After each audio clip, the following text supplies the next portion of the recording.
আপনারা জানেন ইতিমধ্যে ভরাট গ্রামে গিয়েছিল কমিটি করতে, সেখানে তারা মারপিট খায় এক ঘরের মধ্যে আটকে রাখে তাদের, তারপরে পুলিশ প্রশাসন যায় সেখান থেকে ছাড়িয়ে নিয়ে আসে। গত পরশুদিন তেঁতুলবাড়িয়া একই অবস্থায় তারা যখন বক্তব্য দিতে গেছে জনগণ তাদের মারপিট করে চেয়ার দিয়ে ধা করে সেখানেও আটকে রেখেছিল, পুলিশ দিয়ে সেখান থেকে নিয়ে এসেছে। বন্ধুরা আমার, প্রত্যেকটা গ্রাম কমিটিতে প্রত্যেকে আওয়ামী লীগ ঢুকাইছে সেখানে। বন্ধুরা আমার, তাই আমি আপনাদের কাছে বলতে চাই, দেশনায়ক তারেক রহমানের কাছে দাবি জানাতে চাই, মিল্টন সহ আলফাজ কালো আব্দালের দল থেকে বহিষ্কার করা হোক। বন্ধুরা আমার, বন্ধুগণ, এবার যে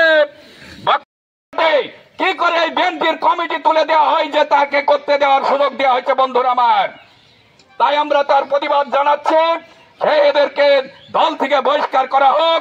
তারা আওয়ামী লীগের সঙ্গে যোগসাজশে চলছে, আওয়ামী লীগের দলে যাই যোগদান করুক। বন্ধুরা আমার, সেই রাত্রে ঘুরি নেবে কারা আপনারা সবাই জানেন। আজকে আমরা মারির জ্বালায় আজকে 17 বছর মায়ের খাই নির্যাতন হই। আমি একদিনই 1,72,000 টাকা দেওয়ার বড় পুলিশ বলেছে দৌড় মার এখান থেকে। আমার বউ আমার ছেলে আমি কন্ট্রোল করে নিয়ে আমি সেখান থেকে বলেছি। আর আজকে তাই দেখেন তাদের কত বড় সাহস। আজ আমার ইউনিয়নের কিছু মেম্বার তাদের কাছে তাকে বলে দিই, আপনারা খুব ভালো ছিলেন, কিন্তু আপনারা কাল ইফতারি দিয়ে যায় যে স্লোগান দেন, আমরা চাইছি শেখ হাসিনা দেশে আসুক।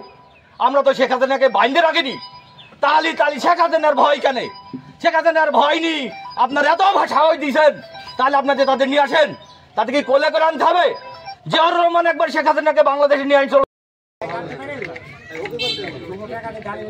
এটাই হবে, বলতে হবে না, ভালো হবে। খুলে ফেলে দিন কথাগুলো বসাবো।